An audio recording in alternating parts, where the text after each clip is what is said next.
అందును బట్టి వాడికి ఏమొచ్చిందయ్యా అంటే భయం వచ్చింది. ఆ భయముతో పరిగెట్టుకుంటా వచ్చి ఏమంటున్నాడు ఏమంటున్నాడు శత్రువు మనలను చుట్టుముట్టేసాడయ్యా అని భయపడుతున్నాడు. శత్రువు చుట్టుముట్టితే దేవునికి కార్యాలను వాడు చూడలేకపోయాడు అనమాట. అంటే వాడు శత్రువును చూడగలుగుతున్నాడు కానీ దేవుడిని చూడలేకపోతున్నాడు అన్న విషయాన్ని మనకి ప్రభువు బయలుపరుచుతూ ఉన్నారు. హల్లెలూయా. అంటే దేవుని కార్యమును చూడాలి అంటే మనకి ఏం తెరవబడి ఉండాలని అంటే మనోనేత్రము తెరవబడి ఉండాలి అన్నదే సబ్జెక్టు.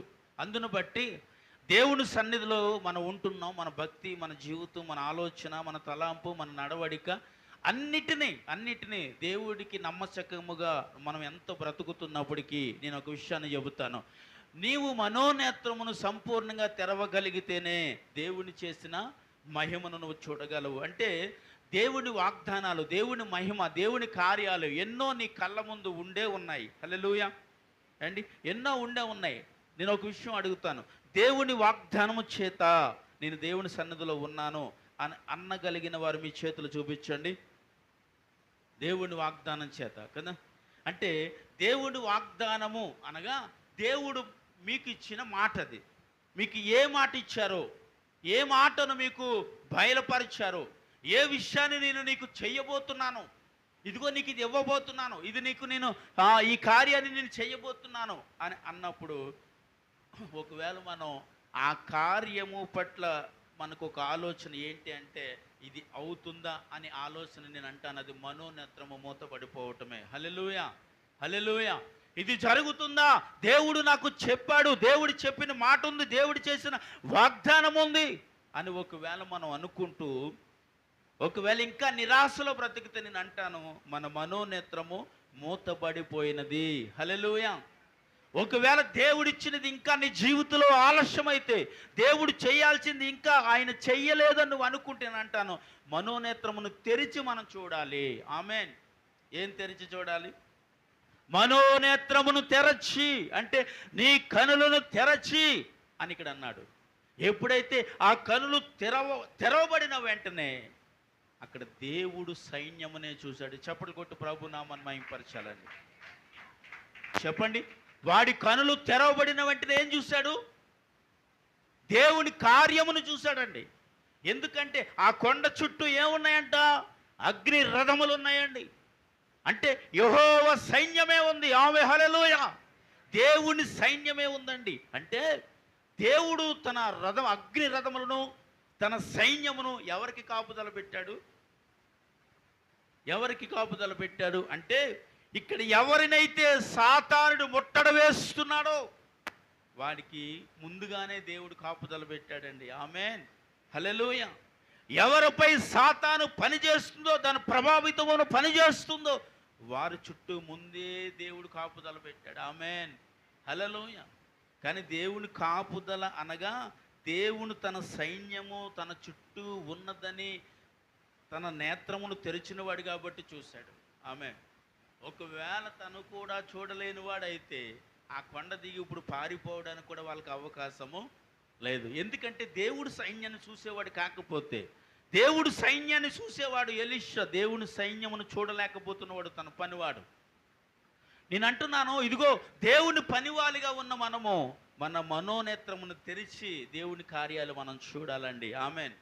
ఒకవేళ మనం అలా చూడలేకపోతే ఈ భూమి మీద కూడా మనం బ్రతికి ఉన్నంత వరకు కూడా భయంతో, దేనిని పొందలేమని భయంతోనే బ్రతుకుతాం ఇంకా.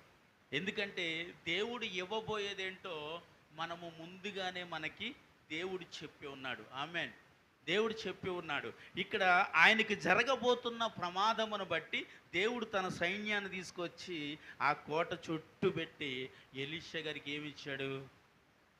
ఏమిచ్చాడండి? ఒక్క అద్భుతమైన కాపుదలను తనకు దయచేశాడండి. ఆమె హల్లెలూయా. నేను అంటున్న ఒక విషయం ఏంటంటే దేవుడు మన జీవితంలో ఏదైనా ఒక కార్యాన్ని చేయటానికి ఆయన నీతో మాట్లాడి ఆ కార్యాన్ని ప్రారంభించే వరకు నీ మనోనేత్రమును తెరచి ఒకవేళ చూసే వ్యక్తివైతే ఆ కార్యములు నీ జీవితంలో జరుగుతుండగా మనం చూస్తామండి. ఆమె హల్లెలూయా. జరుగుతుండగా చూస్తాం. ఎందుకంటే లేకపోతే మనం వాటిని మనం ఏం చేయలేం తెలుసా? చూడలేం. దేవుని చేసిన అద్భుతం. ఇప్పుడు మనోనేత్రం తెరవటం అంటే నేను అంటాను, ఇప్పుడు నీకు ఒక కుమారుడు పుడతాడు, దేవుని కొరకు ప్రతిష్ఠించబడతాడు, వాడికి సవరం కూడా చేయించొద్దు, గెడ్డం చేయించొద్దు, దేవుడు పని కొరకు వాడు వాడబడాలి అని దేవుడు దూత పరలోకం నుండి దిగొస్తే దేవుడి పనిని నిర్లక్ష్యం చేసి దేవుడి పనిని పట్టించుకోకుండా లోకములో లోక ఆశల్లో పడి తన జీవితాన్ని కోల్పోయి ఎక్కడైనా విజయాన్ని చూసాడా? ఎక్కడైనా విజయాన్ని పొందగలిగాడా? ఎక్కడైనా తను అనుకున్నది సాధించగలిగాడట? వివాహంలో సాధించలేదండి, సంపాదించే విషయంలో సాధించలేదు, తను అనుకున్న జీవితంలో దేనిని సాధించలేకపోయాడు. నేనంటాను, తన మనోనేత్రంను మూతపడిపోయింది కాబట్టి తనను దేనిని చూడలేకపోయాడు అంటాను. ఆమేన్, హల్లెలూయా. తన దేనిని చూడలేకపోయాడు. ఇప్పుడు పరిశుద్ధ గ్రంథంలో మనం ఎంతోమంది విజయాలు పొందిన వారిని చూస్తాము, అపవిజయములు పొందిన వారిని చూస్తాము. అంటే అపవిజయం పొందినవారు పరిశుద్ధ గ్రంథంలో ఉన్నారు, విజయమును పొందినవారు ఇద్దరిని పరిశుద్ధ గ్రంథంలో దేవుడు ఎందుకు పెట్టాడు? ఇద్దరిని పరిశుద్ధ గ్రంథంలో దేవుడు ఎందుకు పెట్టాడు అంటే విజయము పొందిన వ్యక్తులు ఎలా బ్రతికారు, విజయం పొందని వ్యక్తులు ఎలా బ్రతికారు, ఒకవేళ దానిని నువ్వు నేను పరీక్షింపబడగలిగితే వారి జీవితాలను మనం చూస్తూ మనం బ్రతకగలిగితే నీ జీవితాలలో కూడా ఆ విజయాన్ని చూడటానికి కారణమవుతుందని. ఆమేన్, హల్లెలూయా. అంటే ఒక వ్యక్తి కొరకు మనం మాట్లాడేటప్పుడు చూడండి, మన పిల్లలతోటో లేకపోతే ఎవరితోనో మనం మాట్లాడేటప్పుడు ఏమంటాం తెలుసా? ఆ వ్యక్తిని చూసి నేర్చుకో అంటాం కదా. సాధారణంగా నోట నుంచి వచ్చే మాట ఏదైనా ఉంది అంటే ఆ వ్యక్తిని చూసి నేర్చుకో. ఎందుకు ఆ వ్యక్తిని చూసి నేర్చుకోవాలి అంటే వీడికి బుద్ధి లేదు, ఆయనకి బుద్ధి ఉంది. వీడికి జ్ఞానం లేనుడైతే ఆయనకి జ్ఞానం ఉంది. వీడు భయభక్తులు లేని వ్యక్తి అయితే వీడు భయభక్తులు కలిగిన వ్యక్తి. అలాంటి వ్యక్తిని మనం చూపించేమంటామంటే బుద్ధి లేని చూపించి బుద్ధి లేనివాడి దగ్గర మాట్లాడతామమ్మా, చెప్తామండి. ఆడికి బుద్ధి లేదనుకో, ఈయన చూసి ఆడిని చూసి నేర్చుకో అంటే ఆడిని చూసి నేనేం నేర్చుకోను అంటాడు వీడు. అదే బుద్ధి ఉన్నవాడు, జ్ఞానం ఉన్నవాడు, తెలివితేటలు అయిన వాడి దగ్గర తీసుకెళ్ళి వాడిని చూసి నేర్చుకో అన్నాం అనుకో, వీడి తలదించుకుంటాడు కానీ తిరిగి సమాధానం చెబుతాడా?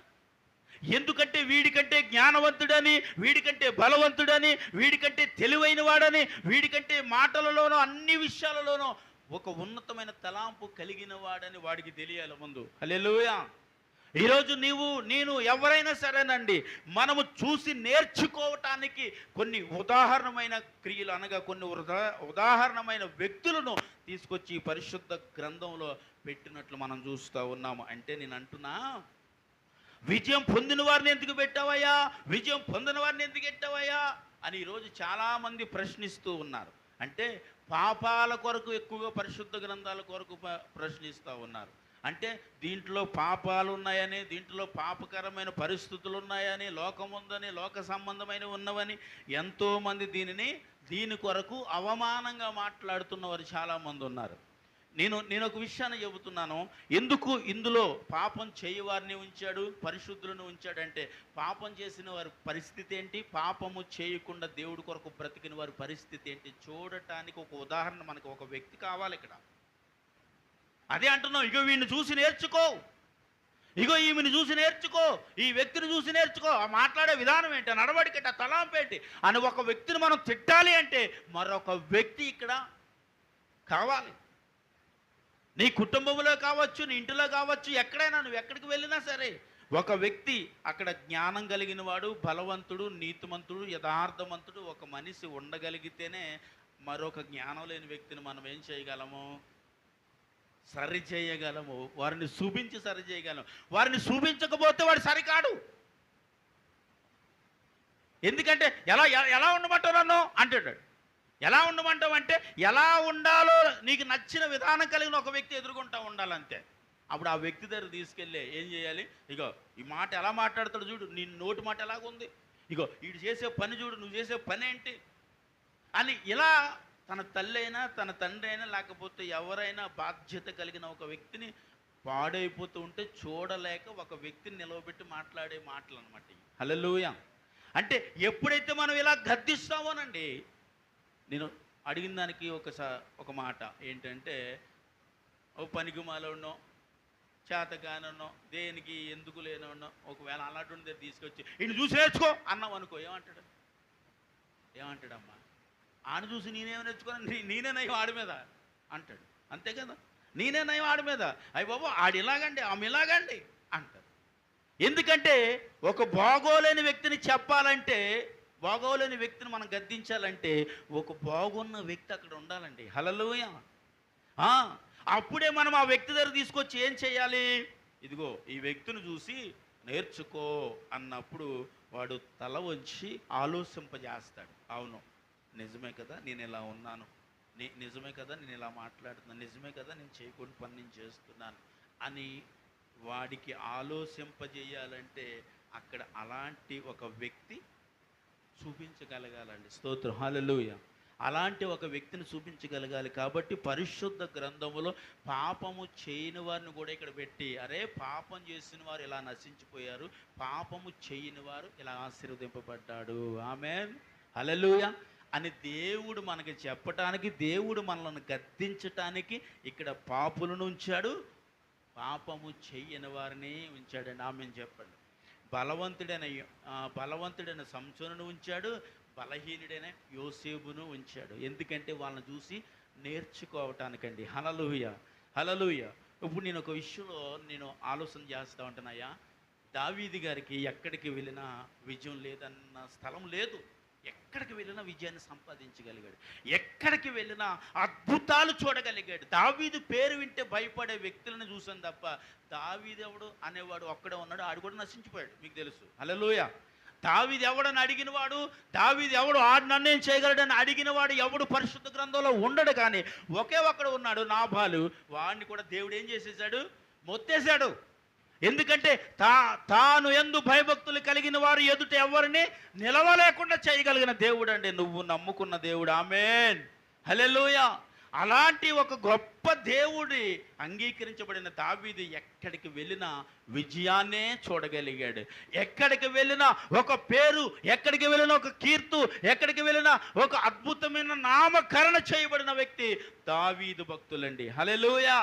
అలాంటి దావీదు భక్తుడు కూడా ఏం చేయబడ్డాడంటే, ఒకసారి తనలో లోపం వచ్చినప్పుడు తన లోపం తన కుటుంబాన్ని అంతటిని పాడు చేసింది తెలుసా. అంత బలవంతుడే, అంత జ్ఞానవంతుడే దావీదు భక్తులే. అంటే ఇన్ని అద్భుతమైన కీర్తనలు రాయాలంటే ఆసోమించి కాదండి. ఈరోజు ఒక పాట రాయినా లేకపోతే ఏదైనా ఒక పని చేస్తే, అయ్యి బాబు నేను ఈరోజు ఇంత చేసేసాను, లేకపోతే నేను ఇది చేసేసాను, పెద్ద ఆనందపడిపోతూ ఉంటాం. అలాంటిది నిత్యము దేవుళ్ళో స్తుతిస్తూ, నిత్యము దేవుళ్ళో ఎదుగుతూ ఆరాధించడం తప్ప మరొక ఆలోచన, మరొక తలాంపు లేని వంటి దావీదు గారు కూడా తన జీవితంలో కలిగిన ఒక చిన్న లోపం తన కుటుంబం అంతటిని పాడు చేసిందండి. మనం అనుకుంటాం, అయ్యా దావీదు భక్తులు ఎంత భక్తుడు కదా, మరి ఎందుకు తన బిడ్డలే అలా అయిపోయారు, ఎందుకు వారే అలా అయిపోయారు, ఎందుకు వారే నశించిపోయారు అని మనం అప్పుడప్పుడు ప్రశ్నిస్తూ ఉంటాం. కానీ తనలో ఉన్న ఒక చిన్న లోపం తన కుటుంబంలో ఒక్కరికి విజయం లేదు. మీరు అనొచ్చు, ఎవరికి? సొలొమోన్ ఉన్నాడు కదండి బాబు, సొలొమోన్ అద్భుతం చేసేది, సొలొమోన్ దేవుడు మందిరం కట్టేసాడు, ఏ లాభం? సొలొమోన్ అన్నీ చేశాడు, ఏం లాభం? సొలొమోన్ వల్ల ఏం ఉపయోగం ఉంది? చివరి సమయం వచ్చేసరికి నిజ దేవుణ్ణి మర్చిపోయి పాపములో పడి, లోకంలో పడి, శాపములో పడి పూర్తిగా అక్కడ ఒక మాట అనబడుతుంది. దేవుడు మాట అంటాడు, దావీదు వంటి హృదయం నీ హృదయమో కాలేదు అన్నాడు మళ్ళీ. ఆమేన్, హల్లెలూయా. అంటే దావీదు హృదయము పవిత్రమైనది, పరిశుద్ధమైనది, దేవుడు ఎరిగినవాడు, దేవుని యందు ఒక నమ్మకమైన వాడు. ఇప్పుడు నేను ఒక విషయం అడుగుతాను, దావీదుని దేవుడు అలా మాట్లాడడానికి కారణం ఏంటంటే, దావీదు గద్దెంపుకు లోబడేవాడు, ఇంకో మాట ఉంది, భయపడేవాడు. ఆమేన్ చెప్పండి. దావీదు దేవుడికి లోబడేవాడు, భయపడేవాడు. దేవుడికి భయపడేవాడు, దేవుడికి లోబడేవాడు. కాబట్టి తనలో ఉన్న లోపాన్ని సరి చేసుకుని మళ్ళీ విజయాలను పొందుతూనే మొదలుపెట్టాడు. చప్పుడు కూడా ప్రభు నామమును మహిమపరచాలి. మళ్ళీ విజయాలను పొందుతాము తన జీవితంలో సాధించగలిగాడు. కానీ తన కుటుంబంలో ఎక్కడ విజయాన్ని, వారి బిడ్డల్లో ఎక్కడ విజయాన్ని చూడలేమండి. చాలా భయంకరమైన పరిస్థితులు తన కుటుంబంలో ఎదురైపోయినాయి. తనకి తన అవిధేయతమైన బిడ్డలను చూసి దినదినము దావీదు ఎంతో ఏడ్చిన రోజులు ఉన్నాయండి. దావీదు నిజమండి, దావీదు ఎంతో రాత్రులు పగలు బిడ్డలను చూసి ఏడ్చిన రోజులు దావీదు గారి జీవితంలో ఉన్నాయంటండి. ఎందుకంటే బిడ్డలలో ఎక్కడికి వెళ్ళినా ఏముంది, అవిధేయులు, వ్యతిరేకులు, పాపాత్ములు, దుర్మార్గులు అయిపోయారు. ఒకే ఒక్కడు నమ్మకంగా ఉన్నాడు కదని దేవుడి పని తీసుకెళ్ళి అప్పగిస్తే ఆయన కూడా చివరికి వచ్చేసరికి ఏం చేశాడు తెలుసా? దేవునికి వ్యతిరేకముగా మారిపోయాడండి. హల్లెలూయా, హల్లెలూయా. అందును బట్టి మనం చూడాల్సింది ఎవరినో తెలుసండి? జ్ఞానము కలిగిన వారిని చూస్తే జ్ఞానవంతులుగా అవుతాం, బుద్ధిహీనులు చూస్తే బుద్ధిహీనులుగానే అవుతాం, పనికిరాని వాళ్ళని చూస్తే పనికిరాని వారిగానే అవుతాము. పనికి వచ్చేవారిని చూస్తే నువ్వు ఒకవేళ చూడటం అంటే చూసి వెళ్ళిపోమని కాదండి, చూసి వాటిలో ఏది ఉంటే వాడు పనికి వచ్చేవాడయ్యాడో, వాడు ఎలా మాట్లాడితే పనికి వచ్చేవాడయ్యాడో, వాడు ఏది చేస్తే పనికి వచ్చేవాడయ్యాడో, ప్రతి ఒక్కటి మనం దానిని జ్ఞాపకం చేసుకోవాలి. హల్లెలూయా, హల్లెలూయా. అంటే నేను అంటున్న విషయం ఏంటో తెలుసా? ఇదిగో నీ తల్లి ఒక అన్యజాత స్త్రీ, నీ తల్లి ఒక వ్యభిచారి, బయటకు పొమ్మని నెట్టివేసిన వాడు కూడా విజయాన్ని పొందలేదా అండి? ఎందుకంటే వారి వెనుక సైన్యం అంతా కూడా అపవిజయంలో ఉన్నవారే, కానీ ఆయనకి విజయం ఎక్కడొచ్చింది? ఎందుకో తెలిసి నేను ఒక విషయం చెబుతాను, దేవుడంటే భయము కలిగిన వాడికి విజయం వస్తుంది. చెప్పండి కూడా, ప్రభు నామాన్ని మహిమపరచాలండి. దేవుడంటే భయము కలిగిన వాడికి విజయం ఉంటుంది. దేవుడంటే భయము కలిగిన వాడు ఎక్కడికి వెళ్ళినా సాధించగలడు. దేవుడంటే భయము ఉన్నవాడు ఏదైనా చేయగలడు. దేవుడంటే భయము ఉన్నవాడు పాపం చేయడు, లోపల బ్రతకుడు, అవిధేయతల బ్రతకుడు, నీతిమంతులుగా యథార్థంగా ప్రభు కొరకు బ్రతికిన వారిని చూసి తన జీవితం ఎలా ఉండాలో, తన ఆలోచన ఎలా ఉండాలో, తన ప్రవర్తన ఎలా ఉండాలో, దేవుడి కొరకు ఎలా బ్రతకాలో అనేది చూసి నేర్చుకోవటానికి దేవుడు పరిశుద్ధ గ్రంథంలో నీతిమంతులను ఉంచాడు, పాపము చేయవారిని ఉంచాడండి. హల్లెలూయా, హల్లెలూయా. కానీ ఈరోజు లోకమంతా ఏం చేస్తుందంటే పాపము చేయవారిని పరిశుద్ధ గ్రంథంలో ఎతుకుతుంది.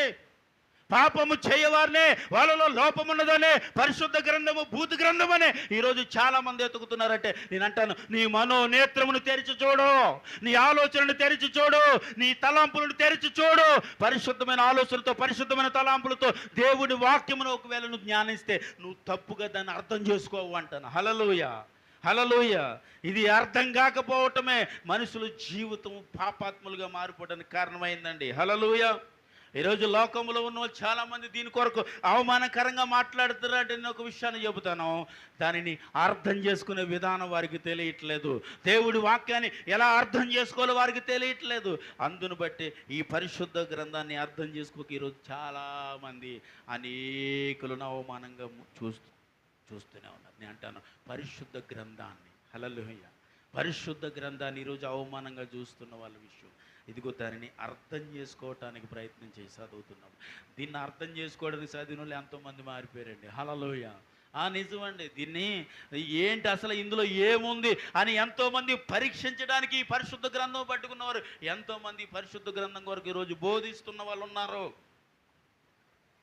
ఎందుకంటే దీనిని నువ్వు పరీక్షించడం కాదు, ఇది నిన్ను పరీక్షిస్తుంది. హల్లెలూయా. నిజమండి. పరిశుద్ధ గ్రంథాన్ని మనం పరీక్షించడం కాదు, పరిశుద్ధ గ్రంథమే మనల్ని పరీక్షించి మనలో ఉన్న లోపాలను, మనలో ఉన్న తప్పులను, మనలో ఉన్న పొరపాట్లను, మనలో ఉన్న అవిధేయతలను, మనలో ఉన్న వ్యతిరేకతలను, దేవుడికి పనికిరాని పనికిమాలినవి ఏది మన జీవితంలో ఉందో ఒక్కొక్కటి తీసే విధానమే పరిశుద్ధ గ్రంథము. హల్లెలూయా, హల్లెలూయా. నేను ఒక విషయం చెప్తాను, పరిశుద్ధ గ్రంథము పట్టుకుని పాడైన వాడు ఎవడు లేడు. పరిశుద్ధ గ్రంథాన్ని బోధించి పాడైన వాడు ఎవడు లేడు. దానికి లోబడిన వాడు పాడయ్యాడు, దానికి భయపడిన వాడు పాడయ్యాడు, దానికి విధేయుడు కానివాడు పాడయ్యాడు. దీనికి లోబడేవాడు, భయపడేవాడు ఎవడు ఎప్పుడు ఎక్కడ పాడైపోయినట్టు పరిశుద్ధ గ్రంథంలోనే లేదండి. హల్లెలూయా, హల్లెలూయా. కాబట్టి దీన్ని అర్థం చేసుకునే విధానము తెలియకే ఈరోజు దీనిని మనం తప్పుగా అర్థం చేసుకున్న వాళ్ళు చాలామంది ఉన్నారు. అంటే నేను అంటున్నాను, క్రైస్తవుల కోసం కాదు నేను ఈ మాటను చెప్పేది. చాలామంది ఈరోజు ఈ పరిశుద్ధ గ్రంథాన్ని అవమానపరుచుతూ, చాలామంది ఇది భూత పుస్తకం అని మాట్లాడుతూ ఎన్నో రకరకాల మాటలు మాట్లాడుతున్న వారిని నేను ఒక విషయం అడుగుతున్నాను, దీనిని నువ్వు చదవకే ఇలా మాట్లాడుతున్నావు అంటున్నాను. హల్లెలూయా. దీన్ని నువ్వు చదివితే ఒకవేళ దీంట్లో ఉన్నది ఏంటో సత్యమో అసత్యమో అర్థమవుతుంది. హల్లెలూయా. పాపము లేకపోతే పరిశుద్ధతో అర్థమవుతుంది. హల్లెలూయా. దేవుని కొరకు బ్రతికేవారు ఎక్కడికి వెళ్ళిన విజయాన్ని చూసిన వారు ఉన్నారండి. హల్లెలూయా. నేను ఒక విషయం అడుగుతాను. ఇప్పుడు నేను అలా లేనండి, నా బిడ్డలు ఎందుకు ఎలా ఉన్నారో అంటారు కదా చాలామంది. మనం చూస్తాం, నేను చిన్నప్పటి నుంచి అలా లేనండి, నేను ఎలా లేనండి, నా బిడ్డలు ఎందుకు అలా తయారో తెలియదండి అని తల్లులు అంటారు, తండ్రులు అంటారు. కొంతమంది నోటల్లోంచి మనం వింటూ ఉంటాం ఈ మాట. ఇప్పుడు నువ్వు నీతిగా నువ్వు బ్రతికి నీ బిడ్డలు కూడా నీతిగా బ్రతకాలన్నది నీ ఆశే. కానీ నువ్వు దేవుని సంకల్పములో ఉన్నది నిజమే, కానీ నీ బిడ్డలు దేవుని సంకల్పములో ఉన్నారో లేదో తెలుసుకోవాలి. హల్లెలూయా, ఇది కరెక్ట్. అంతేగాని నేను ఇలా బ్రతికానండి, వాళ్ళు అలా బ్రతికారు కాదు. నువ్వెక్కడున్నావు, నీ బిడ్డలు ఎక్కడున్నారు, నువ్వెక్కడున్నావు, నీ కుటుంబం ఎక్కడున్నది అన్నది మనం గ్రహించే వారము కావాలి అని అంటాను. ఈ గ్రహింపు నీ మనోనేత్రమును తెరిచి చూడాలి. ఆమేన్, హల్లెలూయా, హల్లెలూయా.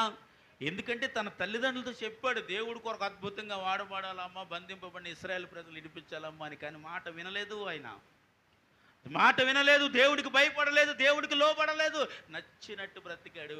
నచ్చినట్టు బ్రతికితే ఎంత బలవంతుడైతే సుఖమెట్టండి కొప్పు కూలిపోయాడు. హల్లెలూయా, హల్లెలూయా. శరీరపరంగా బలహీనుడే కానీ అద్భుతమైన ప్రధానిగా చేయబడ్డాడు. కొన్ని సంవత్సరాలు కొన్ని దేశాలకి ఎంతోమందికి ఆహారాన్ని పెట్టగలిగాడు. శరీరపరంగా బలహీనుడే కానీ నేను ఒక విషయం చెబుతున్నాను, ఆత్మ సంబంధమైన విషయంలో చాలా బలవంతుడండి. చప్పట్లు కొట్టండి, చప్పట్లు కొట్టండి. హల్లెలూయా.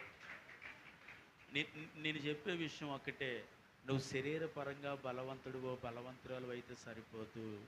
శరీరం నీకు ఈ విధమైన సహకరించేసి ఎలాగ ఉన్నా నేను అన్నిటిలోనే చాలా బలంగా ఉంటే సరిపోదు. నేను ఒక విషయం అడుగుతాను, ఆత్మ సంబంధమైన విషయంలో మనము బలవంతులు కావాలండి. ఆమేన్. ఆత్మ సంబంధమైన విషయంలో బలవంతులైతే యుద్ధం చేసేది ఇంక నువ్వు కాదు, ఆయన చేస్తాడు యుద్ధం. ఆమేన్, హల్లెలూయా. ఎందుకంటే గొలియాతు ఎంత ఎత్తైనా, ఎంత లావైనా, ఎంత యుద్ధ నైపుణ్యం కలిగిన వాడైనా, ఎలాంటి వాళ్ళని జయించేసినా, చిన్నవాడైనా బలహీనుడైనా దావీదుని జయించలేకపోయాడు. తెలుసా మీకు? దావీదు గారిని జయించలేకపోయాడు. ఎందుకో తెలుసా? దావీదు ఆత్మ సంబంధం యుద్ధం చేశాడు, వాడు శరీరపరమైన యుద్ధం చేశాడు. హల్లెలూయా, హల్లెలూయా. వాడు మనోనేత్రమును తెరవకుండా దావీదుని చూశాడు. అందుకే ఏటా కర్రటికి నొత్తున్నా, నేను కుక్కననుకున్నావా అన్నాడు వాడు. ఎందుకంటే వాడు శరీర సంబంధి. దావీదు ఏమన్నాడు తెలుసా? నీ దేహం నిన్ను, నీ సైన్యాన్ని పక్షులకి గేదెలకి మొత్తం ఆహారం చేసేస్తాను అన్నాడు. అంతే, స్తోత్రం చెప్పండి. ఎందుకంటే యుద్ధం చేసేవాడు నేను కాదు, నా దేవుడు చేస్తాడు అన్నాడు. ఆమేన్, హల్లెలూయా. ఎవరు చేస్తారు యుద్ధం చెప్పాలండి? మనం ఏమంటుంది తెలుసా? ఒక్క దెబ్బ కొట్టుపాడేస్తాను, ఒక్క దెబ్బ కొట్టుపాడేస్తాను, ఒక గుద్దు కూడా వేస్ట్ నీకు అంటారు. ఈ మాటలు కూడా మనం వింటూ ఉంటుంటాం. ఒక దెబ్బ వేస్ట్, ఒక గుద్దు వేస్ట్, ఇవన్నీ కూడా. ఎందుకంటే తన బలాన్ని చూసి మాట్లాడే మాట. నీ బలాన్ని చూసి ఎప్పుడు మాట్లాడకు, నీలో ఉన్న ఆత్మశక్తిని చూసి, నీలో తెరవబడిన విధానం బట్టి, నువ్వు దేవునితో జీవించిన జీవితాన్ని బట్టి మనం మాట్లాడాలండి. ఆమేన్. ఇది క్రైస్తవులు తగిన జీవితము. ఆమేన్, హల్లెలూయా. లోకంలో ఉన్నవారు ఎన్ని రకాలుగా మాట్లాడినా దేవుణ్ణి అంగీకరించిన వారు వీటిని ఎప్పుడు పలకకుండా బతకాలి. ఆమేన్, హల్లెలూయా.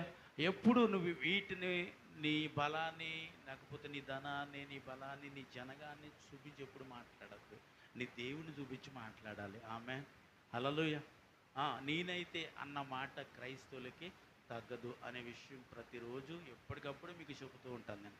ఎందుకు తెలుసా? నేనైతే నీ వల్ల ఏది కాదు. హల్లెలూయా.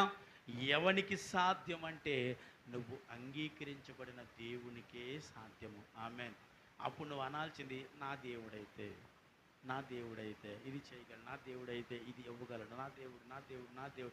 ప్రతిదానికి నువ్వు ముందెట్టాల్సింది, అరే ఇదిగో నా దేవుడు ఏం పెట్టున్నాడో చూడంటున్నాడు. హల్లెలూయా. ఇదిగో నా దేవుడు ఏం పెట్టున్నాడో చూడు ప్రభువా, వీడు చూచుటకు వీడి నేత్రమును తెరవు ప్రభువా అనగానే వాడి నేత్రం తెరవబడింది. దేవుని సైన్యాన్ని చూస్తా ఉన్నాడు. చేపట్లు కొట్టాలి మరి. దేవుని సైన్యాన్ని చూస్తావో ఇంక ఎవడు మనల్ని ఏం చేయలేడు, ఏ శత్రువు మనల్ని ఏం చేయలేడు. వచ్చిన వాళ్ళందరూ కళ్ళు మూసేసాడు, అంధకారంతో మొత్తాడు. అంతే, ఒక చిన్న పేదం చేతులకి అందరూ గుడ్డోళ్ళు అయిపోయారండి. అక్కడ ఎవడికి కళ్ళు తెరవలేదు. ఇంక వాడు కళ్ళు ఉన్నా గుడ్డువాడు అయిపోయాడు. దేవుడు గుడ్డోని చేశాడు. గుడ్డువాడేమో కళ్ళు తెరిచేటట్టు చేశాడు దేవుడు. హల్లెలూయా. నేను అంటున్న విషయం ఏంటంటే, వాడు శరీరపరమైన గుడ్డివాడు కాదు, ఆత్మ సంబంధమైన విషయంలో వాడు గుడ్డోడు. అందుకే వాడు కళ్ళు తెరువు ప్రభు అనగానే వాడు ఆత్మ సంబంధమైన కళ్ళు తెరవబట్టే. ఇప్పుడు వాడు గుడ్డోడు అని రాశారు. అక్కడేంటి గుడ్డోడు, వాడు కళ్ళు లేనివాడు అయితే బయటికి వెళ్ళి ఆ సైన్యాన్ని అందరినీ చూసాయి, బాబు ఎలీషా గారు అయ్యో మనం అయిపోయాం, మన జీవితం అయిపోయాం, మన ఆలోచన అయిపోయి ఏమి లేదు బాబు, ఇక వచ్చి శత్రువు సైన్యం మూసేసిందని ఎలా చెప్పాడు? వాడు కళ్ళు ఉన్నాయి కదా, వాడు కళ్ళు లేనివాడు కాదండి, కళ్ళు ఉన్నాయి కాబట్టి వెళ్ళి చూసి సైన్యాన్ని చూశాడు. నేను అంటాను, వాడికి ఆత్మ సంబంధమైన కళ్ళు లేవు. ఏ కళ్ళు ఉన్నాయి? దేహ సంబంధమైన కళ్ళు. కాబట్టి వాటితో చూశాడు కాబట్టి శత్రువుని చూశాడు, ఆత్మ సంబంధమైన కళ్ళుతో చూశాడు కాబట్టి దేవుడిని చూశాడు. ఆమేన్, హల్లెలూయా. నేను ఇదే చెబుతున్నాను, ఆత్మ సంబంధమైన విషయాలలో దేవుడిని ఎతకండి, ఆత్మ సంబంధమైన విషయంలో దేవుడికి ప్రార్థించండి. ఆత్మ సంబంధమైన విషయంలో ఒకవేళ దేవుడిని ఎతికితే శత్రువుని కాదు నువ్వు చూడాల్సింది పద్దాక. ఎందుకు ఆడుతో నీకు, ఎందుకు ఆడ చూస్తావు? దేవుడు సాతానుడు చేశాడు, సాతానుడు ఇచ్చేసాడు, మోహం చేశాడు. ముందు దేవుడిని చూడు. దేవుడిని చూస్తే దేవుడు ఏది చేయబోతున్నాడో తెలుస్తుంది, దేవుడు ఏమి ఇవ్వబోతున్నాడో తెలుస్తుంది. దేవుడు నీ కుటుంబ పక్షంలో, నీ పక్షంలో, నీ బిడ్డల విషయంలో, నీ భార్య విషయంలో, భర్త విషయంలో దేవుడు చేయబోతున్న ప్రణాళిక ఏంటో తెలుస్తుందండి. చప్పట్లు కొట్టాలా? దేవుడు చేయబోతున్న ప్రణాళికను తెలుసుకుంటాం. కాబట్టి దేవుడు చేసే ప్రణాళిక తెలుసుకోవాలంటే దేవుడిని ఎదుట మన మనోనేత్రమును తెరచి ఏం తెరచండి అంటే కళ్ళుతో చూడండి, కళ్ళుతో చూడండి అంటే కళ్ళుతోటే కదండి చూస్తున్నాం, కళ్ళుతోటే చూస్తున్నాం. నేను అంటాను, ఏ కళ్ళుతో చూడాలి మనము?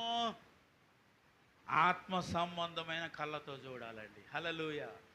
ఆత్మ సంబంధమైన కళ్ళు ఎక్కడున్నాయి? ఎత్తుక్కోండి, బాడీ అంతా ఎత్తుక్కోండి, ఎక్కడున్నాయో కనిపించవు. ఆత్మ సంబంధమైన కళ్ళు. శరీర సంబంధమైన కళ్ళు ఏమని అడిగితే కళ్ళు ఇక్కడ ఉన్నాయి, ముక్కు ఇక్కడ ఉంది, నోరు ఇక్కడ ఉంది అంటారు చిన్నపిల్లలు. ఆత్మ సంబంధమైన కళ్ళు ఎక్కడున్నాయంటే, ఆత్మ సంబంధమైన కళ్ళు ఎక్కడుండే తెలుసా? మోకరించినప్పుడు అవి తెరవబడతాయి, ఉపవాసం ఉన్నప్పుడు తెరవబడతాయి, దేవుని కొరకు బ్రతికినప్పుడు అవి తెరవబడతాయి. లోకం కొరకు బ్రతికేటప్పుడు, లోకాశల కొరకు బ్రతికేటప్పుడు, లోక సంబంధమైన విషయంలో బ్రతికేటప్పుడు అవి మూతబడిపోతాయి కాబట్టి వాటి కొరకు బ్రతుకుతావు. మూతబడిపోయినాయి కాబట్టి వాటి కొరకు జీవిస్తావు. తెరవబడితే జీవిస్తావు, తెరవబడితే బ్రతకవు. నీ మనోనేత్రము తెరవగలిగితే, నీ మనోనేత్రమును తెరిచి చూడగలిగితే ఈ లోకం కొరకు బ్రతకవు, ఈ లోక విషయాల కొరకు బ్రతకవు, దేవుని కొరకు బ్రతుకుతావండి. ఆమేన్, హల్లెలూయా. దేని కొరకు బ్రతుకుతాం? దేవుని కొరకు బ్రతుకుతాం, దేవుని కార్యాలు చూస్తూ బ్రతుకుతాం. ఆమేన్, హల్లెలూయా. దేవుని చేసే అద్భుతాలను చూస్తూ బ్రతికేస్తాం. ఇంక దీనికి ఏం అవసరం లేదు చెప్పాలి. ఏం అవసరం? ఆకలి ఉండదు దీనికి, తెలుసు మీకు? మనోనేత్రమును తెరిచి చూస్తే ఆకలి కూడా ఉండదు. ఎందుకంటే దేవుని వాక్యంతో దినదినము నిన్ను నువ్వేం చేస్తూ ఉంటావు? బలము పొందేసుకుంటూ ఉంటావు ఇప్పటికప్పుడు. నేను అంటాను, ఈ బలము ఎలాంటి బలము అని అడుగుతున్నాను. చాలామంది ప్రార్థన చేస్తూ ఒక మాట అడుగుతుంటారు, ప్రభు నన్ను బలపరచు అంటారు. ఏ విధమైన బలం కావాలి? దేవుడు వచ్చి, బిడ్డ నీకు సంసోను వంటి బలము కావాలా, యోసేపు వంటి బలం కావాలని అడుగుతాడు. అప్పుడు ఏం చెప్పాలి?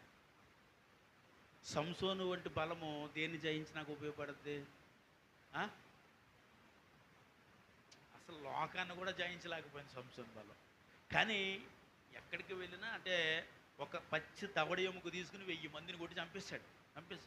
అంటే పౌత్ర సంబంధమైన విషయంలో చాలా బలవంతుడైన వాడు సంసోను. ఇప్పుడు ఇలా లోకంలో ఉన్న వాళ్ళని జయించేయాలంటే నువ్వు లోకంలో గొడవలు పెట్టో, లేకపోతే చిచ్చులు పెట్టో, లేకపోతే అది పెట్టో, ఇది పెట్టో, వాడిని జయించేద్దామని అనుకున్నావు నీ మనోనేత్రం తెరిచి ఈ కార్యాలు చేయాలి. అప్పుడు నీకు కావాల్సింది ఏంటంటే సంసోను వంటి బలమే. సంసోను వంటి బలము ఈ లోక విషయాలకును, లోక సంబంధమైన విషయాలకును సరిపడద్ది. కానీ ఆత్మ సంబంధమైన వ్యక్తికి ఇది సరిపడదు. ఆత్మ సంబంధమైన వ్యక్తి లోక సంబంధమైన బలాన్ని ఎప్పుడు కోరుకోకూడదు. దేవుడు ఒకవేళ నీకు ప్రత్యక్షమయ్యి ఏ బలం కావాలని కోరుకోవాలని అడిగాడు అనుకో, నాకు యోసేపు వంటి ఆత్మ సంబంధమైన బలం కావాలి ప్రభా. చప్పట్లు కొడదామండి. ఏ బలం కావాలి? ఏం బలం కావాలి? ఎవరైనా నువ్వు కాదా చెప్పుకోవాలి, ప్రభా యోసేపు వంటి బలము నాకు కావాలి, యోసేపు వంటి ఆత్మ సంబంధమైన బలము నాకు కావాలి. యోసేపు వంటి ఆత్మ సంబంధమైన బలము ఉన్నవాడు ఎలాంటివి ఎదురుగుంటా ఉన్నా భయపడ్డావు.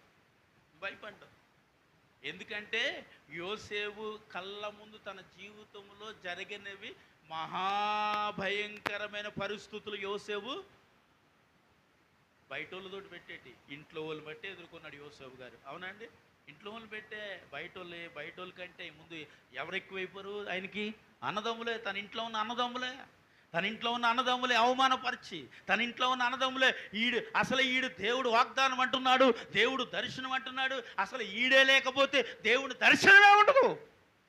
అని ఆత్మ సంబంధమైన విషయంగా ఆలోచించలేదు, శరీరపరమైన విషయంలో వారు ఆలోచించారు. ఎవరి కొరకండి? యోసేపు గారి కొరకు. యోసేపుని నశింపజేస్తే అసలు ఆ దర్శనమే ఉండదు. నేను అంటున్నాను, ఆత్మ సంబంధమైన వ్యక్తి. నువ్వు తన దర్శనాలు పోగొట్టడానికి నువ్వెవరు? తన దర్శనాలని లేకపోతే దేవుడిచ్చిన వాగ్దానాలు తీసేదానికి నువ్వెవరు అనుకున్నారు. మనం తీసేద్దాం, ఆ కళలు ఏమవుతాయో, ఆ దర్శనాలు ఏమవుతాయో చూద్దాం, చంపేద్దాం. కానీ దేవుడు వాగ్దానము ఉన్నవాడు, దేవుని వాగ్దానము నెరవేర్చగలిగిన వాడు కాబట్టి ఎక్కడికి వెళ్తున్నా, యోసేపుకి ఎలాంటి శ్రమ అనిపిస్తున్నా, యోసేపుకు ఒక్క నిరీక్షణ ఏంటంటే దేవుని వాగ్దానం ఉందండి. ఆమె ఏముంది? దేవుని వాగ్దానం ఉందండి. ఎక్కడికి వెళ్ళినా ఇదే మాట, ఎక్కడికి వెళ్ళినా భయం చెందలేదు. నేను ఒక విషయం అడుగుతాను, చెరసాల్లో తీసుకెళ్ళి కొన్ని ఏళ్ల పాటు చెరసాల్లో బంధించేస్తే ఒకవేళ నీకే అలాంటి దర్శనం ఉంటే నువ్వేమంటావు? ఇంకేం దర్శనంలే అండి, అయిపోయింది జీవితం, ఇంకేం దర్శనంలే అండి, ఏదో చేస్తారు అనుకున్నాను, ఏదో చేద్దాం అనుకున్నాను, ఏదో దేవుడు ఎత్తాడు అనుకున్నాను, దేవుడు ఏదో చేస్తాడు అనుకున్నాను, ఇంకేం దర్శనం అండి, నాశనం అయిపోయింది నా బతుకు, ఇంకేం దర్శనం అండి, నేను సర్వనాశనం అయిపోయింది నా జీవితం, ఇంకేం దర్శనం అండి, అనుకున్నది నేను సాధించలేనండి, ఇక నేను బంధకాలలో బంధింపబడిపోయానండి అని ఒకవేళ నువ్వు అంటే, నేను అంటున్నాను, బంధకాలలో బంధింపబడి చెరలో బంధింపబడిన యోసేపు పేరుని ఐగుప్తులో ఉన్న ఫరో యొద్దకు తీసుకువెళ్ళాడు దేవుడు. చప్పట్లు కొట్టాలా? ఫరో యొద్దకు తీసుకెళ్ళాడు. ఫరోకు దేవుడు తన శక్తిని తెలియజేశాడు, తీసుకొచ్చి ఏం చేశాడంటే ప్రధానిగా ఐగుప్తు దేశం మీద తీసుకొచ్చి దేవుడు వాగ్దానం నెరవేర్చబడిన స్థలంలో యోసేపు నిలబెట్టాడు. మళ్ళీ చప్పట్లు కొట్టండి. నువ్వు నేను అనుకున్నావు వాగ్దానం నుంచి లాగేద్దాం, నువ్వు నేను అనుకుని ఉంటావు ఆ వాగ్దానం అవ్వకుండా చంపేయాలని. వాళ్ళ అన్నదమ్ములు అనుకుని చాలా చాలా గట్టిగా అనుకున్నారు, ఇంక అసలు వాగ్దానం నెరవేరకూడదు, మనవాడికి సాష్టాంగం చేయడు, మనవాడి కాళ్ళ మీద పట్టబెట్టి. నేను ఒక విషయం అడుగుతాను, ఎందుకు వారు అన్నదమ్ములైనను యోసేపు ఎదుట మోకాళ్ళు వంచగలిగారు? నేను అంటాను, యాకోబు దేవుని యందు భయభక్తులు కలిగిన వాడా కాదా? ఎక్కడి వరకు భయం ఉందండి నమ్మకం? యాకోబు జీవితంలో భయభక్తులు కలిగి, అంటే దేవుని సహాయం ఉంది, నీకు కాదని అనట్లేదు, కానీ దేవుని పట్ల నమ్మకాన్నో లేకపోతే దేవుడి పట్ల తన ఆలోచన ఉంచలేదు. పెళ్లి పట్ల ఉంచాడు, ఉద్యోగం పట్ల ఉంచాడు, 10 మార్లు తన జీతాన్ని మార్చుకున్నాడు, నానా పాటలు పడ్డాడు, నానా తిప్పలు పడ్డాడు, ఎన్ని బాధలు పడ్డ తర్వాత చివరి సమయంలో యేసేపు వస్తున్నాడు చంపేస్తున్నాడు అని తెలిసిన తర్వాత అప్పుడు పరిగెట్టుకు వెళ్ళి దేవుడు పాదాలు పట్టుకున్నాడు. దేవుడు పాదాలు పట్టుకుని దేవుడి దగ్గర ఏడ్చిన తర్వాత ఇశ్రాయేలుగా ఆశీర్వదిస్తున్నాను అన్నాడు. దేవుడు ఆశీర్వదించి గొప్ప కృపావరాలతో యాకోబుని నింపాడు. ఇప్పుడు ఈ యాకోబు జీవితము అయితే ఇప్పుడు నువ్వు అనుకోవచ్చు, ఇక్కడ నుంచి భయభక్తులు కలిగిన వాడిగానే యాకోబు బ్రతికాడు, కానీ తన బిడ్డలు భయంకరంగా బ్రతికారు. దేవుడికి లోబడలేదు, దేవుడికి భయపడలేదు, తల్లికి భయపడలేదు, తండ్రికి భయపడలేదు, చాలా భయంకరమైన ఆలోచనతో. ఎందుకంటే యాకోబు పక్కనే పంచుకున్నాడు తన కుమారుడు, అంత భయంకరమైన ఆలోచనతో బ్రతికారు కాబట్టి దేవుడు వాళ్ళను పక్కన పెట్టి దేవుని యందు భయము కలిగిన వాడు కాబట్టి లాస్ట్ అయిన వాడిని వాడుకున్నాడు. దేవుడికి స్తోత్రం చెప్పండి. హల్లెలూయా.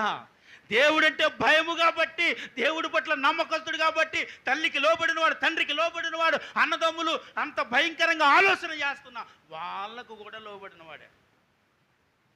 ఎందుకంటే రే బాబు, మీ అన్నదమ్ములు గొర్రెలు తోలుకుని పోయారు, ఎక్కడున్నారో తెలీదు, వెళ్ళి ఎత్తుక్కుని వాళ్ళ క్షేమమును చూసి రమ్మన్నప్పుడు ఎందుకు పోవాలి నేను?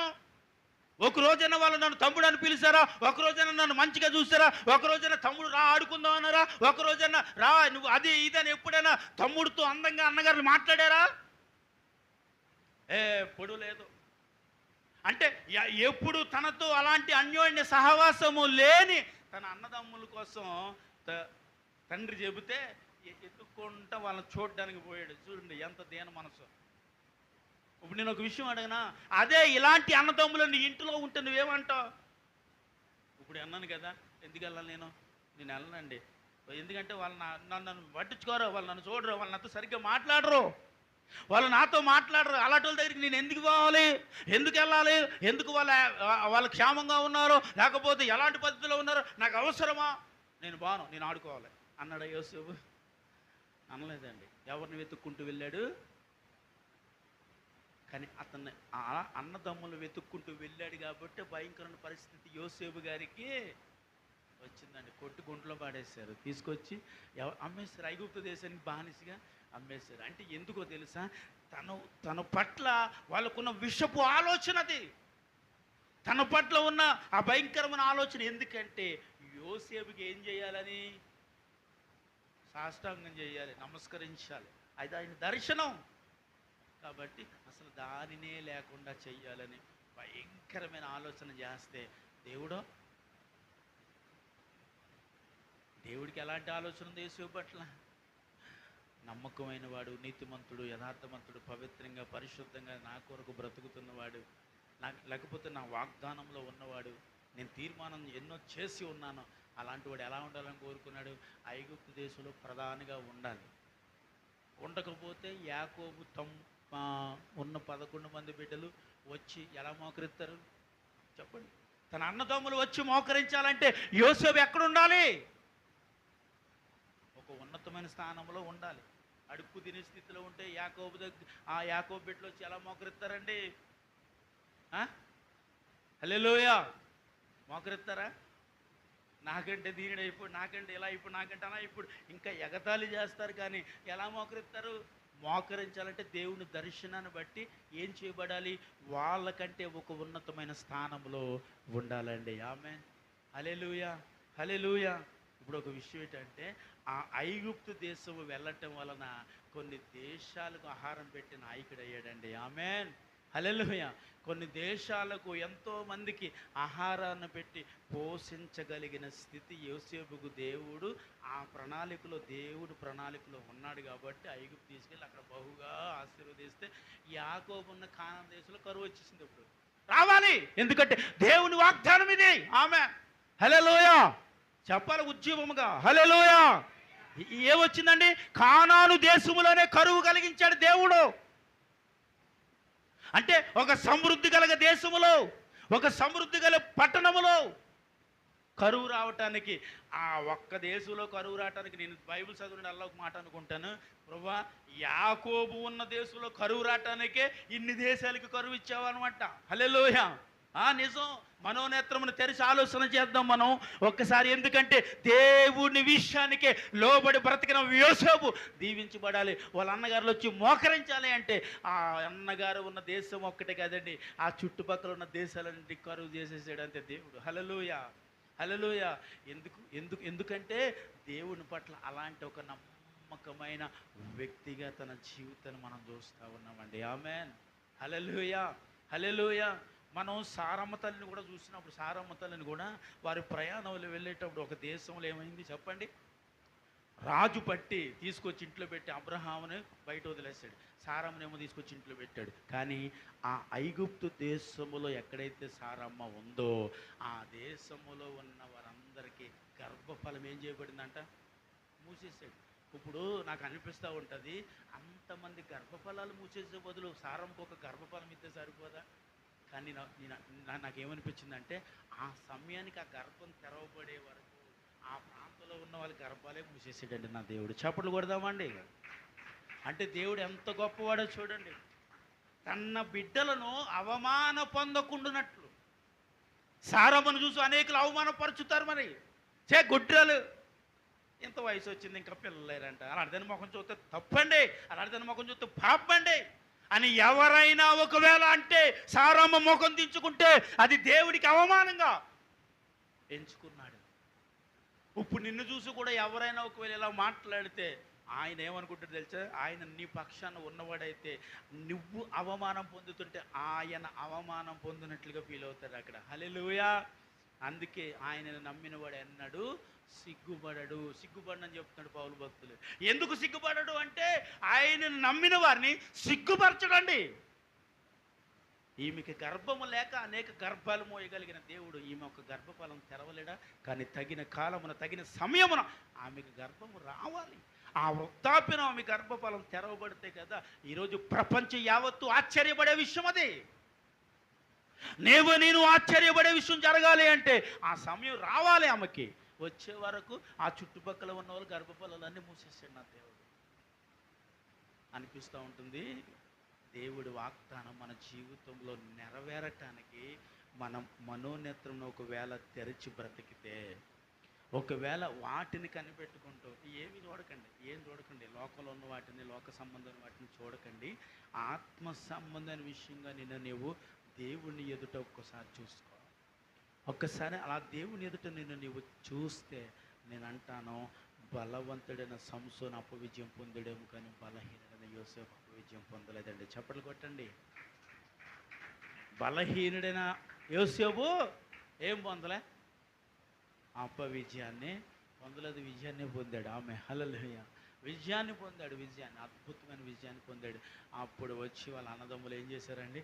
మోకరించారండి. స్తోత్రం చెప్పాలి. హల్లెలూయా. నెరవేరిందా యోసేపు జీవితంలో? నెరవేరిందా? ఒకవేళ యోసేపు ఇన్ని సంవత్సరాలు అయిపోయింది ప్రభువా, ఇన్నేళ్ళు అయిపోయింది, మరి ఇంకా సేవ ఎలాగుంది, ఇంకా పరిచర్య ఎలాగుంది ప్రభువా అని ఒకవేళ లోక సంబంధంగా ఒకవేళ ఆలోచించుంటే యోసేపు ఐగుప్తులు ప్రధాన అయ్యి ఉండేవాడు కాదు, ఆ చుట్టుపక్కల దేశాలకు కరువు ఉండేది కాదు. ఆ అన్నదమ్ములే వచ్చి యోసేపు అయితే మోకరించేవారే. వారందరూ రావాలి, మోకరించాలి. ఎందుకంటే దేవుని ప్రణాళికలో ఉన్నవాడు. ఆమె చెప్పండి. హల్లెలూయా, హల్లెలూయా. ఇప్పుడు దేవుని ప్రణాళికలో ఒకవేళ మనం ఉంటే ఒక విషయాన్ని జాగ్రత్తగా అడుగుతున్నాను, నీ మనోనేత్రమును తెరచి చూస్తున్నావా? ఒకవేళ నీ మనోనేత్రాన్ని తెరచి చూస్తున్నావు అనుకో, ఇక్కడ విజయాన్ని పొందిన వారిని చూసి నువ్వు ఆనందపడక్కర్లేదు. నీ జీవితంలోనే నా దేవుడు విజయాలు చేస్తాడండి. ఆమె హల్లెలూయా. నీ జీవితంలో నా దేవుడు ఏం చేస్తాడు? అద్భుతమును చేయగలడు, ఆశ్చర్య కార్యములు చేయగలడు. ఎవరో చూసి నిన్ను నవ్వుకుంటే నీకు సిగ్గెందుకు? ఎవరో చూసి నిన్ను యాలన చేస్తే సిగ్గెందుకు? ఎవరో చూసి ఇలాగంట అలాగంట అని చెప్పుకుంటే నీకు సిగ్గెందుకు? నువ్వు దేవుని ఎదుట ఎలా ఉన్నావు? నీవు దేవుని ఎదుట నీ జీవితం ఎలాగుంది?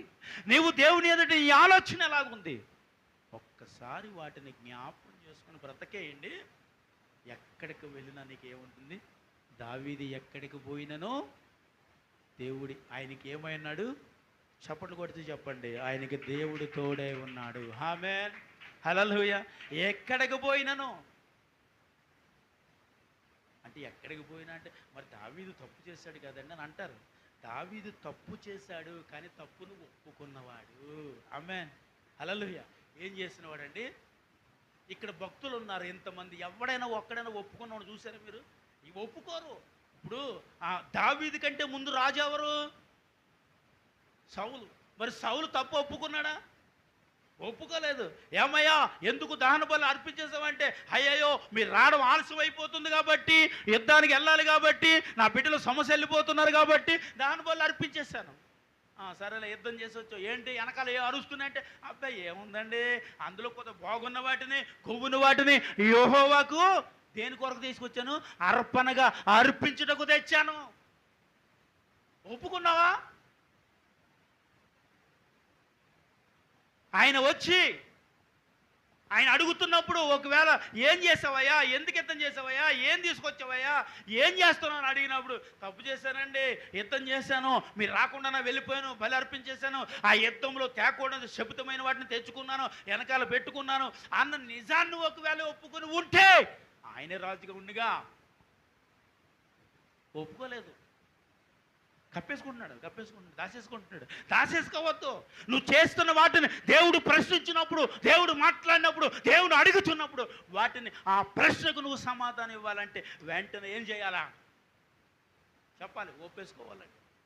దావీదు దగ్గరికి ప్రవక్త వచ్చి మాట్లాడుతున్నాడు, దావీదుని చూపించి, నువ్వేనయ్యా ఈ తప్పు చేస్తున్నాడు, నువ్వేనయ్యా ఈ పొరపాటు చేస్తున్నాడు, నువ్వేనయ్యా ఈ పాపం చేస్తున్నాడు అంటే, ఎవరి దగ్గరకు వచ్చి ఏం మాట్లాడుతున్నావు? ఎవరక్కడ? వచ్చి తీసుకువెళ్ళండి, బంధించండి వీడిని. ఎవరంటారు ఈ మాట? ఎందుకంటే రాజు స్థానంలో ఉన్నాడు కాబట్టి. రండి, వచ్చి తీసుకువెళ్ళండి, సరసాలలో బంధించండి వీడిని అని ఒకవేళ దావీదు అనేసి, అమ్మ బాబోయ్ ఒకవేళ ఇప్పుడు నేను ఒప్పేసుకుని ఉంటే ఏమైపోతుందండి, ఇప్పుడు ఈ ప్రజలందరి ముందు ఏమైపోతుందండి, ఎలాంటి పద్ధతిలో పడిపోతుందండి అని ఒకవేళ దావీదు అనుకుని ఉంటే, దావీదు క్షమాపణ తన జీవితంలో ఉండేది కాదండి.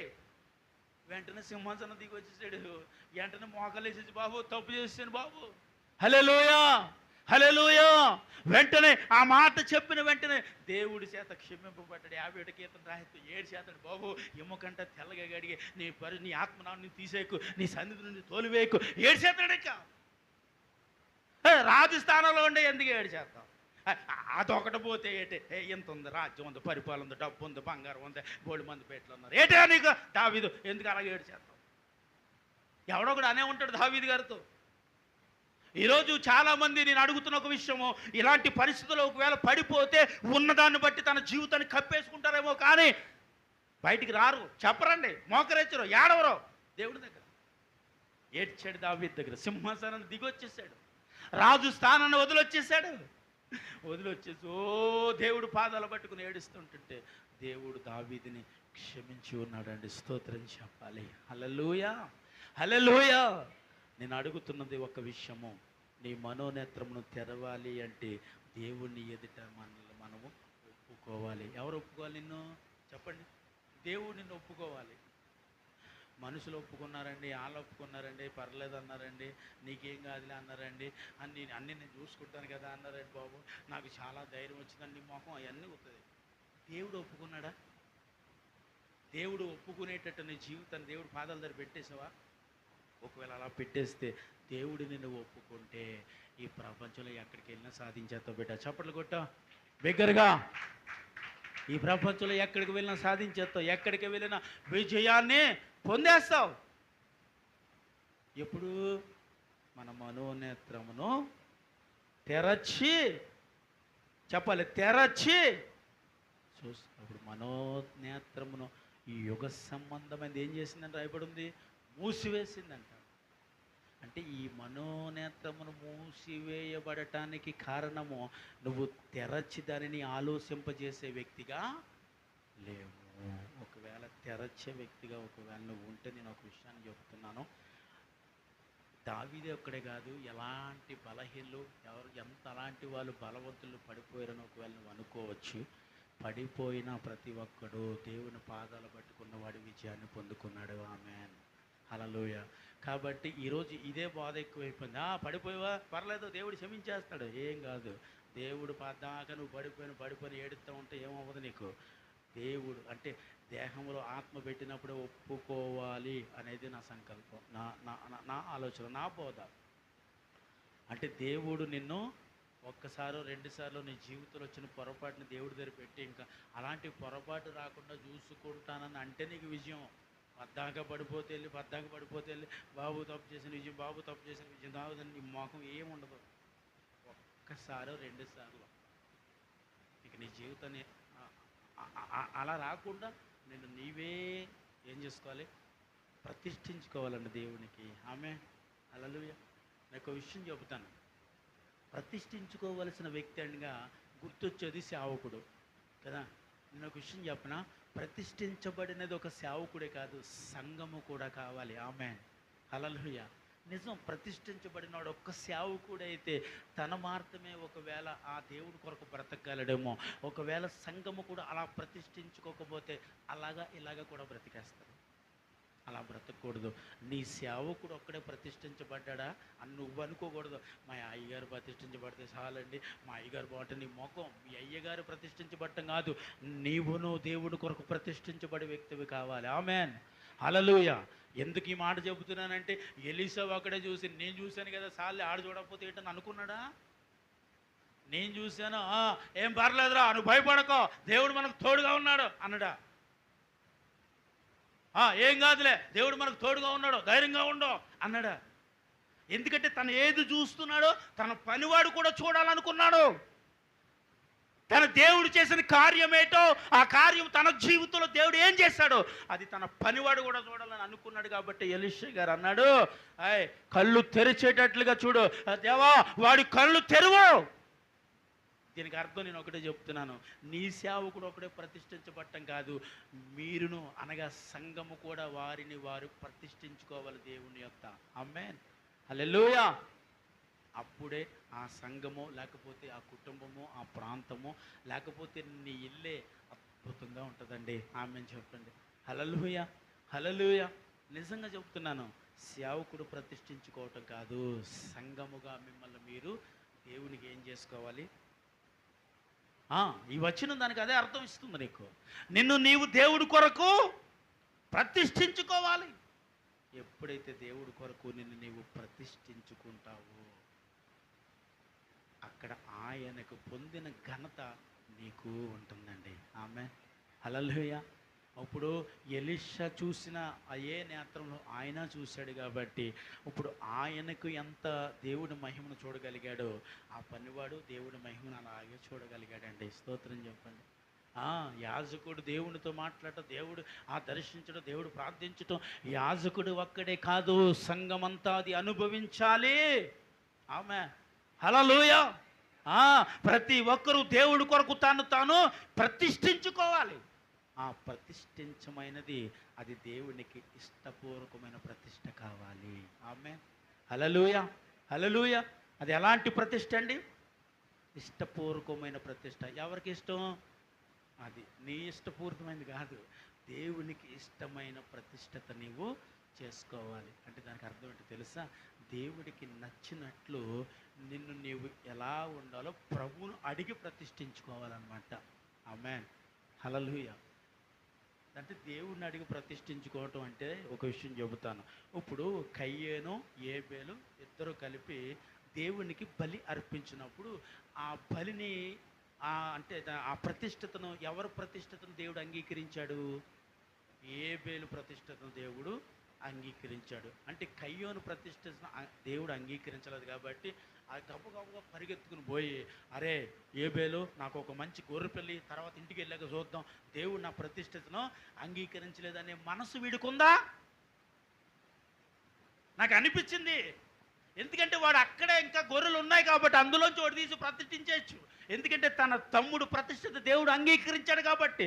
అంగీకరించలేదు. పైకి ఏమొచ్చింది? వీడికి కోపం వచ్చింది. దేవుడి మీద కోపం వచ్చింది. ఆ అంగీకరింపబడిన వ్యక్తి మీద కోపం వచ్చేసింది. ఏదో చేయాలండి, నాశనం చేసేలా. నువ్వేం చేస్తావు? నాశనం. నీ వల్ల నా వల్ల ఏం కాదు. ఒకవేళ నాశనం చేస్తే చచ్చిపోయి కూడా దేవుడితో మాట్లాడుతున్నాడు ఏబేలు. చప్పట్లు కొట్టాలి మరి ఇప్పుడు. హల్లెలూయా. చచ్చిపోయి కూడా దేవుడితో మాట్లాడుతున్నాడు ఏబేలు. ఎందుకంటే అర్పించబడిన బలి దేవుడికి ఇష్టపూర్వకంగా అర్పించాడండి. ఆమేన్. హల్లెలూయా. ఇష్టపడలేని బలి అర్పించాడు కాబట్టి దేవుడు తనను చూసి, మళ్ళీ దేవుడు పోనీ ఏమన్నా వదిలేశాడంటే కయ్యోను ఏం వదిలేలేదండి. వదిలేకుండా దేవుడు వచ్చి అన్నాడు, కయ్యోను ఎందుకు నీ ముఖము? దేవుడికి అవసరం ఏముంది? అరే నీ బలి నాకు నచ్చలేదు, పోయిక నుంచి. నీ ప్రతిష్ఠ నాకు బాగలేదు, పోయిక నుంచి అనలేదు దేవుడు. కయ్యోను దగ్గరికి వచ్చి మళ్ళీ అంటున్నాడు, ఎందుకయ్యా నీ ముఖం చిన్నపుచ్చుకున్నావు? ఎందుకంటే నేను అంటున్న ఒకే ఒక మాట జాగ్రత్తగా వినండి. దేవుడికి మనందరము ఇష్టపూర్తమైన వ్యక్తులము. చప్పట్లు కొట్టాలి మరి. దేవుడికి నీవు నేను అందరము ఒకటే. అందరినీ దేవుడు ఇష్టపడిన వాడే. అందుకే అర్పించి ఆ అర్పణ అంగీకరించిన కయ్యోను దగ్గరికి వెళ్ళలేదు. ముందు అర్పింపబడిన అంగీకరించలేదు కాబట్టి కయ్యోను దగ్గరికి వచ్చాడు. ఏబేలు దగ్గరికి వెళ్ళకుండా కయ్యోను దగ్గరికి వచ్చాడు దేవుడు. వచ్చి మాట్లాడుతూ, ఏనన్నా మొఖం చిన్నపుచ్చుకున్నాడురా, ఏం కాదు అని మాట్లాడుతుంటే, ఏం కాదులే, నా అన్న అర్పణ నీకేమవలే, నచ్చలే. అయ్యో, నచ్చలేదు కాబట్టి నీ హృదయాన్ని ఎలా దేవుడికి అర్పిస్తే నచ్చుతుందో అలా దేవుడికి నిన్ను నీవు అర్పించుకోవాలి. ఆమేన్. హల్లెలూయా. అలా నిన్ను నీవు దేవునికి అర్పణగా మారిపోవాలి. అలా మారిపోయినప్పుడు దేవుని దృష్టిలో, అంటే దేవుడు చేసే కార్యాలను మనం చూడగలమండి. ఆమె దేవుడు చేసిన కార్యం చూడటానికి తెరవాల్సింది నీ మనోనేత్రమును. అంటే నీ ఎదుట ఉన్న అపవిజయాన్ని చూడకో, దాని తర్వాత పొందబోతున్న విజయం ఏంటి దాన్ని చూడు. నీ ఎదుట జరిగిన కీడును చూసి ఆడకో, కీడు వెనక దాసి ఉన్న మేలేంటి దాన్ని చూడు. నీకు వచ్చిన అవమానాలను చూడకో, దాని తర్వాత రాబోతున్న అద్భుతమైన దేవుని ఆశీర్వాదం, ప్రజల చేత రాబోతున్న అద్భుతమైన మాటలను చూడు.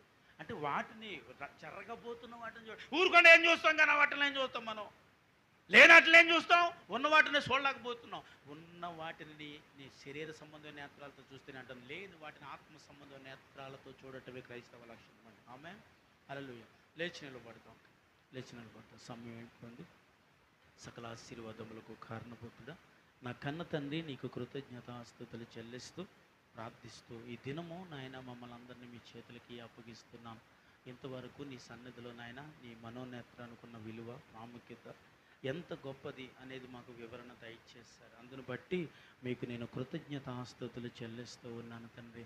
ఒక్కసారి మీరు మాతో మాట్లాడి, అయ్యా మా మనోనేత్రములు తెరవండి, దేవుని కొరకు ఎలా ప్రతిష్ఠించబడాలో మాకు నేర్పించండి, దేవుని కొరకు ఎలా బ్రతకాలో మాకు నేర్పించమని బ్రతికేస్తానయ్యా. థ్యాంక్ యూ రాజా నీ సన్నిధిలో నేనుంటానయ్యా, మనసారా ఆరాధిస్తూ బ్రతికేస్తానయ్యా. నేనుండాలేనయ్యా, నీ బ్రతుకాలేనయ్యా, నేనుండాలేనయ్యా, నీ బ్రతుకాలేనయ్యా, నీవే లేకుండా నేనుండాలేనయ్యా, నీ తోడే లేకుండా నేనుండాలేనయ్యా, నీవే లేకుండా నేనుండాలేనయ్యా, నీ తోడే లేకుండా నీ బ్రతుకాలేనయ్యా. రాజా నీ సన్నిధిలో నేనుంటానయ్యా, మనసారా ఆరాధిస్తూ బ్రతికేస్తానయ్యా. Thank you lord. మరొకసారి నీ సన్నిధిలో నేనుంటానయ్యా, మనసారా ఆరాధిస్తూ బ్రతికేస్తానయ్యా. నీ సన్నిధానంలో సంపూర్ణ సంతోషము, ఆరాధించుకునే విలువైన అవకాశం. Thank you. నీ సన్నిధానములో సంపూర్ణ సంతోషం, ఆరాధించుకునే విలువైన అవకాశం. కోల్పోయినవన్నీ నాకు ఇచ్చుటకును, బాధల నుండి బ్రతికించుటకును. అందరూ చెప్పాలి, నువ్వేది కోల్పోయి ఉన్నావో దానిని దేవుడు ఇవ్వగలిగిన వాడని వాక్యం అంటుంది. బాధల నుండి బ్రతికించుటకును, నీవే రాకపోతే నేనేమైపోదును. నీవే రాకపోతే నేనేమైపోదును.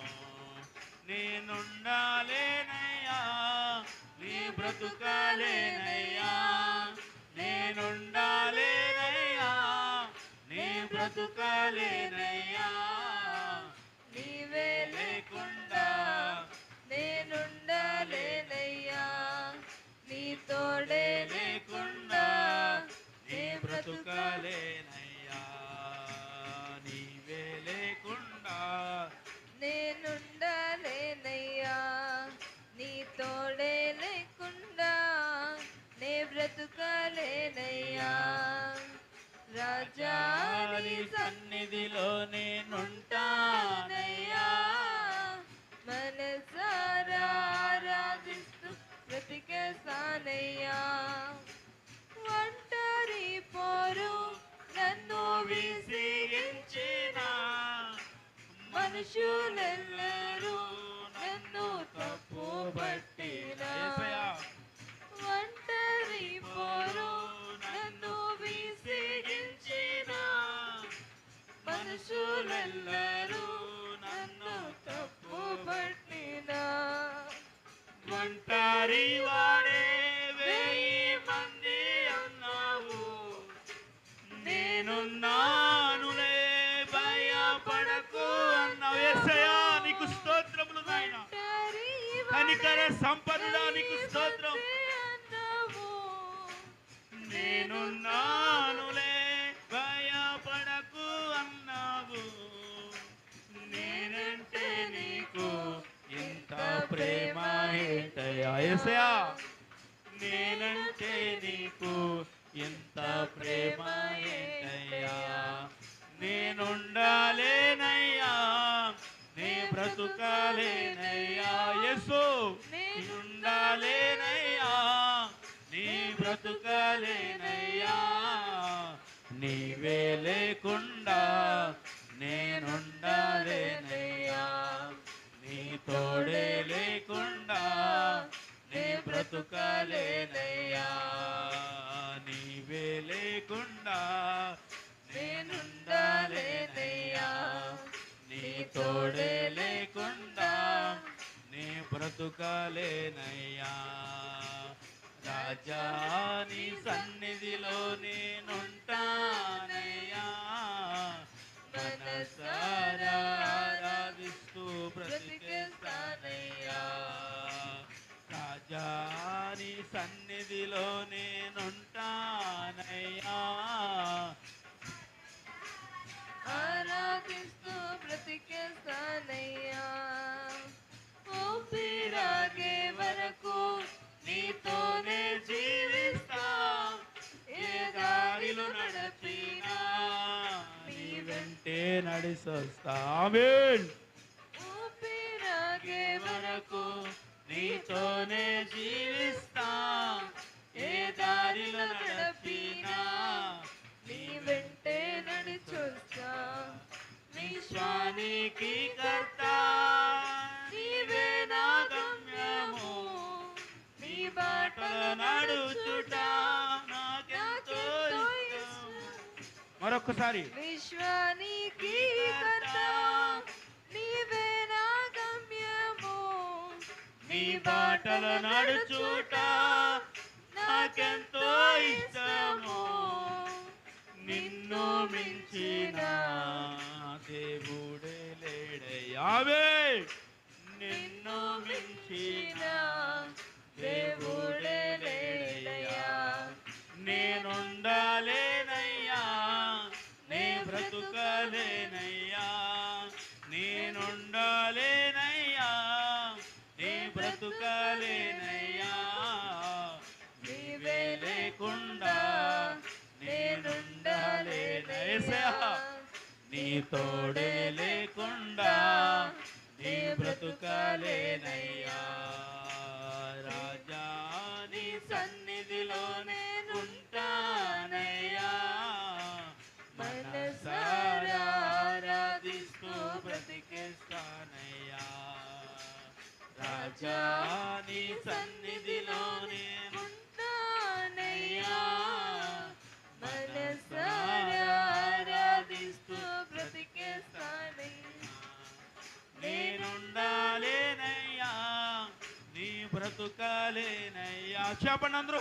నేనుండాలేనయ్యా, నీ బ్రతుకలేనయ్యా, నీవే లేకుండా నేనుండాలేనయ్యా, నీ తోడే లేకుండా నీ బ్రతుకలేనయ్యా, నీవే లేకుండా నేనుండాలేనయ్యా.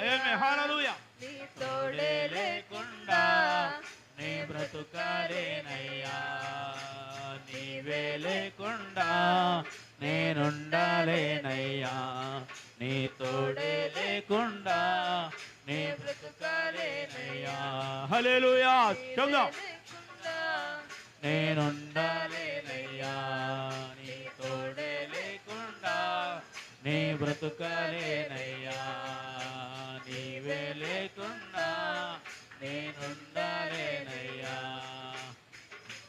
లేకుండా నీ బ్రతుకలేనయ్యా, నీవే లేకుండా నేనుండాలేనయ్యా, నీ తోడే లేకుండా నీ బ్రతుకలేనయ్యా, నీవే లేకుండా నేనుండాలేనయ్యా, నీ తోడే లేకుండా నీ బ్రతుకలేనయ్యా, నీవే లేకుండా నేనుండాలేనయ్యా, నీ తోడే లేకుండా నీ బ్రతుకలేనయ్యా, నీవే లేకుండా నేనుండాలేనయ్యా, నీ తోడే లేకుండా నీ బ్రతుకలేనయ్యా.